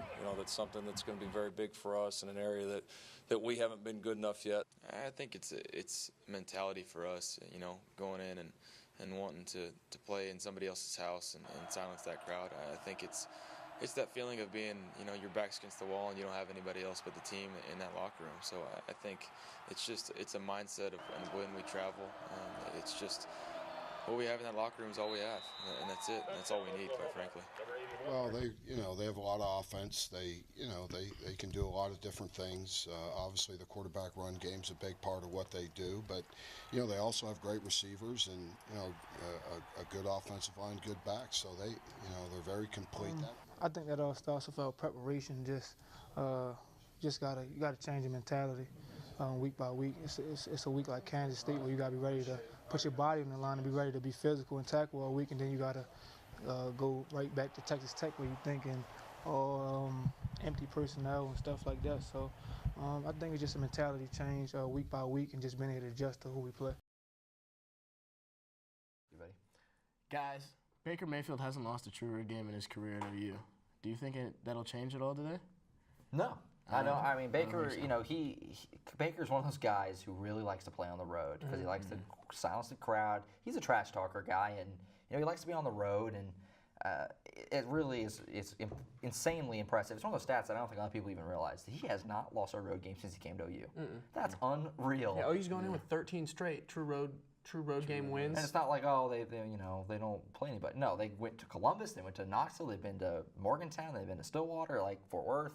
Tons of tough road games. Yeah. And it's such a luxury to have a quarterback like Baker Mayfield who can doesn't get rattled at all. And it's fun. It's fun to see the team rally around how excited Baker gets for these road games too, because most schools, most teams playing on the road just isn't like you don't want to play on the road. You want to play at home, and OU behind Baker Mayfield has had the ability to take the game plan, whatever they had to do in Norman, and it's worked on the road. So, yeah, I agree. Expect more of it today. Let's move into those the weekly segments, guys. The final word, Josh. Let's start us off. All right, my final word, pretty simple: improvement. I want to see the team continue to get better. Don't take steps back. I think the defense played better. I mean, obviously from Iowa State to Texas. Let's see the defense keep playing better. Let's see the offense get better in the second half. I don't want to see the team take steps backward. Keep getting better, working at it. This team could still make the Final Four in the college football playoff and win this whole thing. I really think they're good enough to. But like I said, got to keep improving. I don't want to see steps backward. So let's see it today. I like improvement. I think that should be the final word after every practice, after every game, every week. Just improve. OU's goal should be to be constantly improving. Yeah, everything, you just improve. That's all our fans ask for, just improve. Don't make the same mistakes repeatedly. Yeah. So for my final word today, I'm going to go with tough. It's tough to play in Manhattan. It's tough to play on the road. It's tough to play in the rain. For OU to win today, they're going to have to play a tough game of football. With the run, power offense Kansas State brings to the table, defensive front seven is going to have to be really tough also. So this game is not going to be an easy one for OU, and we're going to see OU play a bit more aggressive and really smash-mouth football today that we're not used to seeing. Yeah, and it's going to be a big test of their, what's the right word? I don't know, because they have the big rain. There could be a huge rain delay today. You know how they handle that. This is a big game. Yeah, it's going to be a pretty tricky one. Mental test for the Sooners, especially if there's a 2-hour rain delay. Last time there was a 2-hour rain delay, OU got blown out here in Norman. K-State is a solid team, well coached. Could be a rain delay on the road. It's a tricky game mentally, so we'll see how it goes. Okay, my final word is going to be complacent. I really do not want to see OU be complacent today. I don't want them to look ahead past the games that are past today and look down the road at the games that are ahead. I want you guys to focus on Kansas State today, get the win, and don't be complacent throughout. And let's move on to our final score.